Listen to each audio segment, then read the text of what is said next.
What is up, Insaners, and welcome to another video of the Fantasy Premier League 2022-23 season. In this one, guys, we'll talk about our early thoughts for Game Week 1.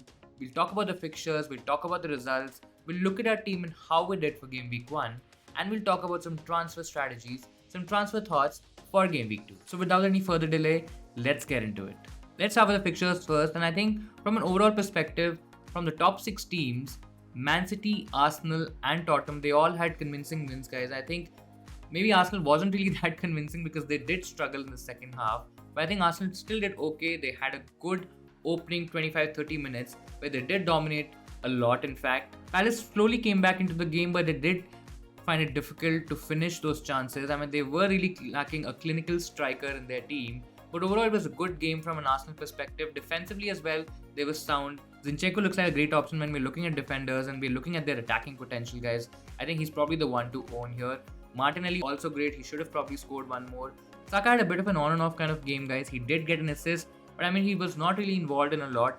Martinelli and Jesus, they looked like much better in the Arsenal attack. I think that partnership is doing really well at the moment. Fulham Liverpool, I don't think so. A lot of people expected Fulham to play like they played, guys. I mean, Mitrovic was absolutely bullying around and taking the Liverpool defenders for a run. Liverpool struggled in defense. They made a lot of mistakes. Robertson and Trent had an average game. Liverpool didn't create anything, at least in the first half.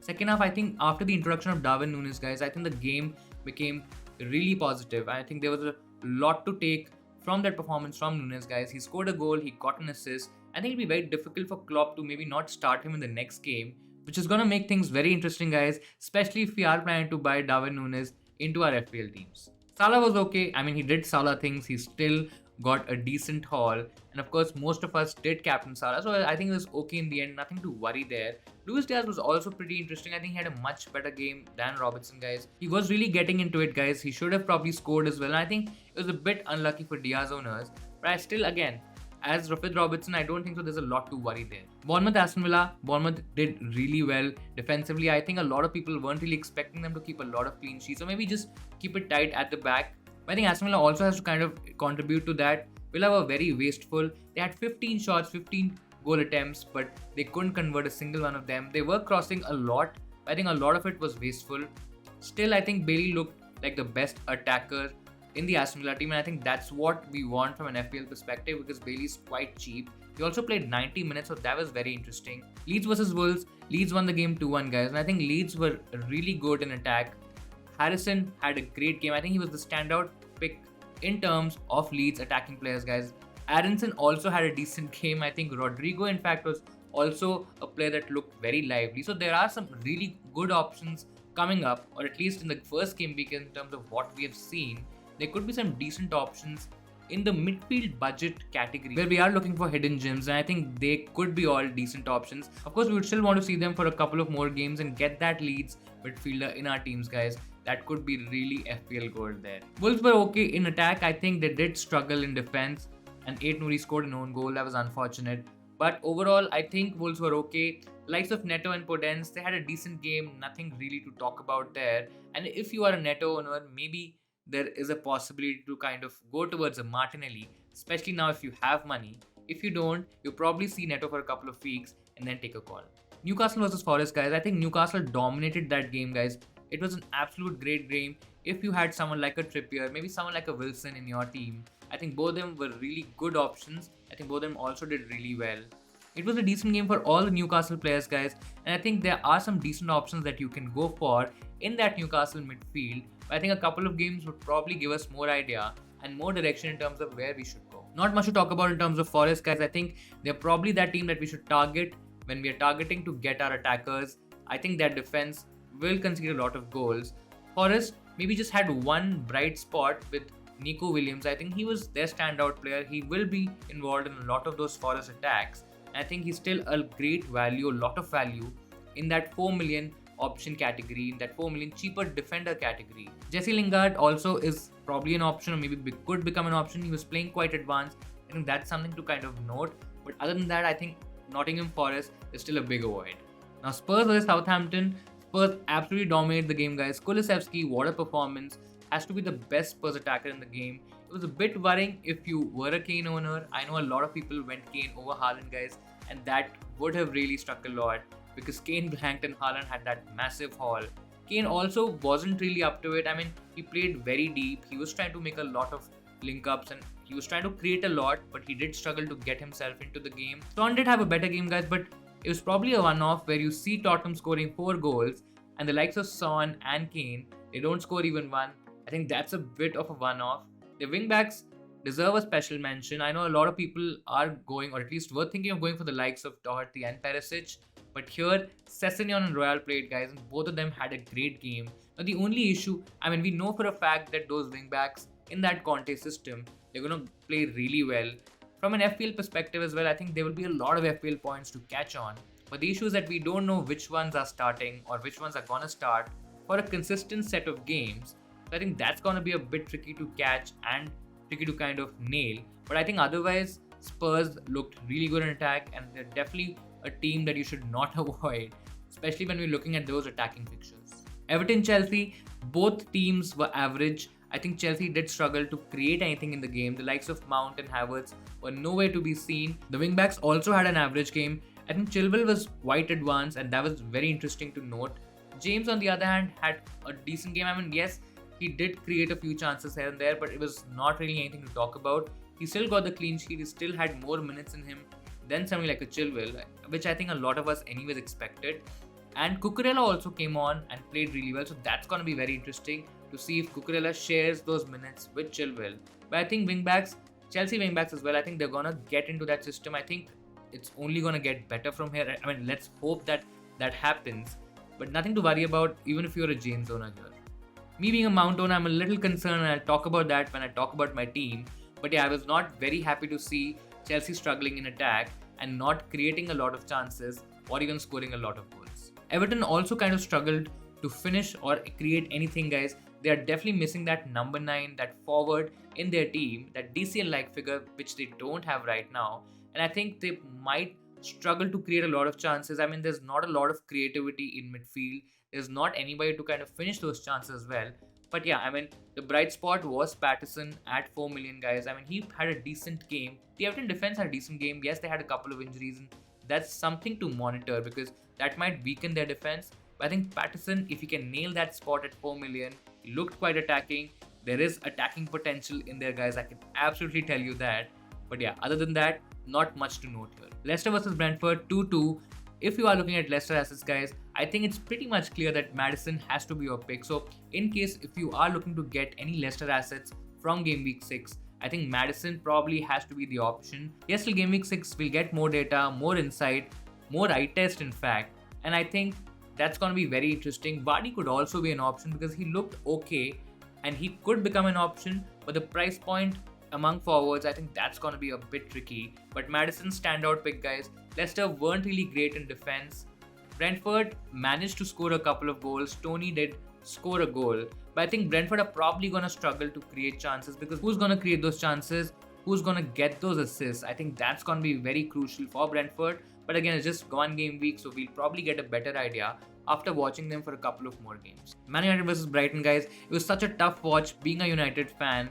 It was absolutely crazy to see them play like that. Yes, they did improve in the second half.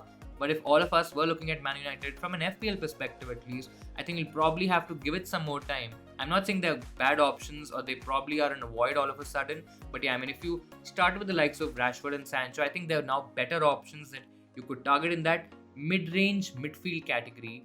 From a defensive perspective, guys, if Dalot can be a regular in that United team and if United can sort out their defense, I know there's two big ifs in here, but if these two things can happen, guys, I think Dalot could be a decent option at 4.5, but I'll probably still have to see them for a couple of more games. It was just a bit disappointing. I think Brighton played really well.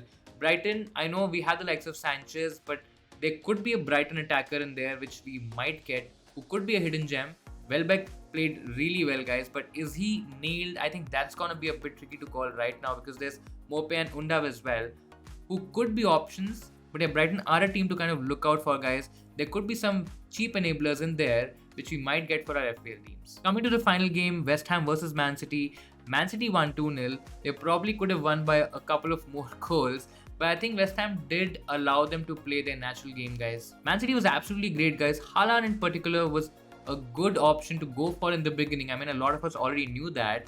but I think he showed that on the pitch. His all-around game was absolutely fantastic. He was making runs, he was coming in deep, he was trying to link up the attackers. He got the penalty, he scored the penalty. He took that ball from Kevin De Bruyne as well. What a great assist from Kevin De Bruyne and a great finish from Haaland. I think he's going to be a great pick, a very popular captaincy option by the way in Game Week 2.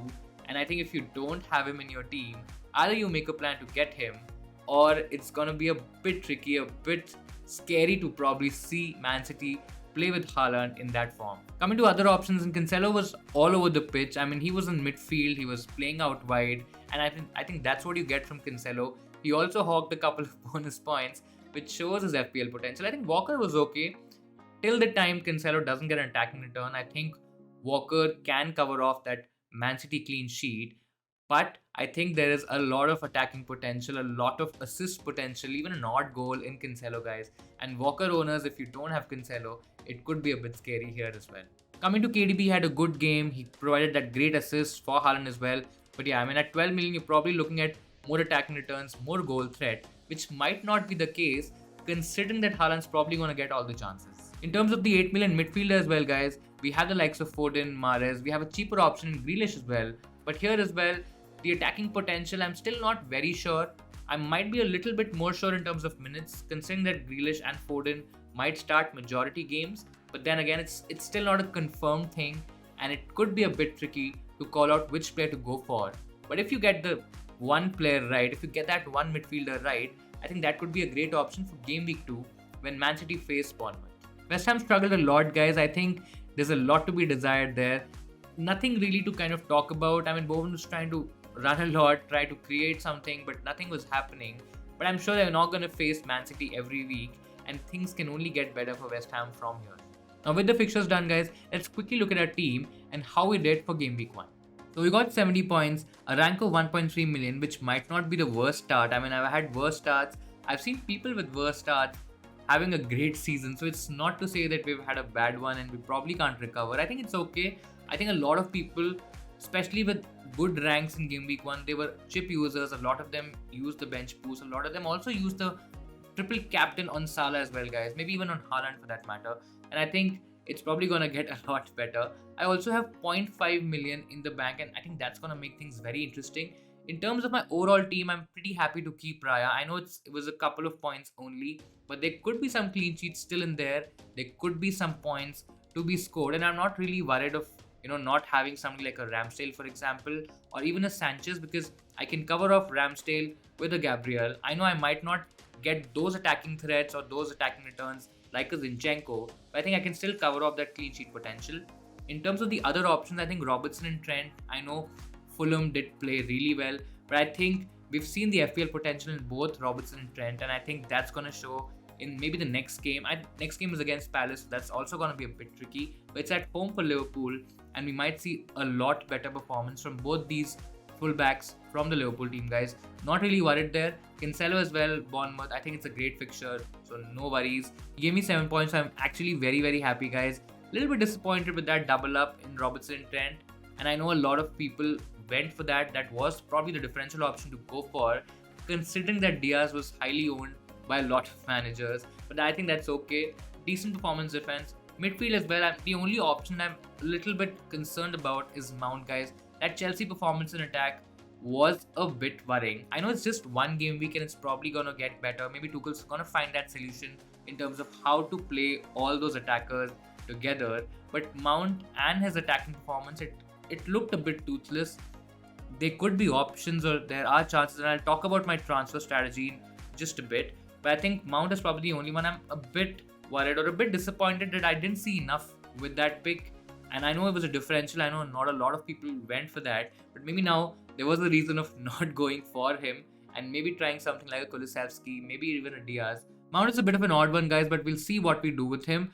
Salah had a great game, especially in the second half. I think he had a decent game, and I'm not very worried in terms of Salah's FPL potential, but yeah, it'll be very interesting to see if Nunes starts in that Liverpool lineup, guys, in that Liverpool 11 against any team, or maybe in the next fixture. I think it'll be very interesting to see what happens and if that affects Salah's performance from an FPL point of view, negatively or positively. So I think that's one thing to note. But overall, pretty happy with Salah. Martinelli also was really effective in that Arsenal attack. I think it's gonna get good. I mean, there's a lot of value in Martinelli. I'm saving that 2 million with Martinelli over Saka. I think that's pretty good. Bailey as well, he looked like the best attacker as I mentioned earlier. I think it's a hold at least for 1 week. We'll see what to do. We have some money in the bank. We might have some decent options by then as well. I think Bailey, couple of points, yes, not living up to the hype, the FPL preseason hype that he had. I mean, that's okay. Haaland and Jesus, I think both of them are really good options. I'm so glad that I went for Haaland and not Kane. I know logical move was to go for Kane. He was probably expected to score more points. But yeah, the overall performance of Kane was not very encouraging, and I understand why people are going from Kane to Haaland, guys. I don't think so it's a wrong move. But yeah, I mean, if you want to be a bit patient, if you want to give Kane a couple of more chances, that's also one way of playing, and that's not the wrong way of playing. Jesus as well, not really worried. I'm not going to sell him. I'm not going to make any panic moves. So overall, pretty decent start. Not very concerned. Yes, Mount's performance was a bit odd, but I think overall we are in a decent shape for Game Week 2. Now let's talk about a transfer plan, and I'll at least walk you guys in terms of what I'm thinking. I think the obvious strategy, the obvious choice is to probably save the free transfer in Game Week 2. I think get a couple of transfers, get more information, have more idea, have more data, and then probably take a call in Game Week 3 where we have a couple of free transfers, and then we could probably even take a -4 and get a wild card. And how amazing that could be, guys. I mean, it really sounds great, but that doesn't really happen a lot of times in FPL. Now the other option is to probably attack Game Week 2 a bit more, take a bit of a chance, take a bit of a risk, take out somebody like a Mason Mount, because I've not really seen anything great from the Chelsea attack. I mean, a lot of times people say that Mason Mount is probably an overhyped FPL asset. I mean, I could be wrong here. Maybe people are wrong here. I don't know that. But the choice here, the strategy here is to attack the game week more. You can go for somebody from that Man City midfield, guys. Now, we have three options: Mahrez, Foden and Grealish. From the looks of it, I think Foden and Grealish are going to get those starts. Grealish is probably going to play on the left. Foden's probably going to stay on the right. And Mahrez is probably going to get minutes off the bench. I mean, that's what it looks like at the moment. It could be Mahrez starting on the right and maybe Foden on the left. Grealish getting benched. I mean, that's also a possibility. I can't say for certain what Pep is going to do, guys. I mean, only Pep knows what he's going to do. I think that's definitely a strategy to go for. The only risk is that if we go for a certain player, let's say we go for Mahrez or maybe we go for Foden instead of Mount, and if they don't start, I think that's going to be a bit worrying because we're still not able to nail that attacker in that Man City midfield. Maybe a couple of more weeks could give us that idea, could give us that information, and maybe from game week 4 or 5, we get to that point where we look at that Man City midfield, Man City attacker, and then we double up that attacker with Haaland, who's already a good pick, a good FPL pick in my opinion. I think overall the team looks pretty decent, guys. I don't have to take any panic decisions. I don't have to go here and there and kind of make transfers and open up my entire team. I think a couple of more weeks of information should help us, help all of us. And I think these are my two transfer strategies for game week 2. What are you thinking in terms of transfers, guys? What do you think about my transfer strategy? Are you saving your transfer? Have you already made that transfer from Kane to Haaland? Maybe you've got the likes of Zinchenko, etc. Do let me know in the comments below. That'll be all from my side, guys, for this video. I know this one was also a bit long, and I'll possibly try to make these videos a bit short. If you want to see any specific portions in the video, I will add those timestamps and you can directly jump onto those and see that particular specific portion that might be helpful for your game week 2 decisions. Now we'll be back tomorrow again with another video where we talk about best players to target for game week 2. In case if you are looking to make a transfer, if you are looking to make a change, we'll talk about players that you can get and target for game week 2 and beyond. So look out for that, guys. We'll be having daily FPL content on our Instagram channel and YouTube channel as well. So there'll be videos, there'll be a lot of posts, there'll be a lot of content. So do follow us on YouTube. Do subscribe to the channel. Do hit the like button as well if you like what you see today. You can also follow us on Instagram. We do a lot of content daily. I think it's only gonna get more and better. Thank you so much for watching, and I'll see you in Sainers next time.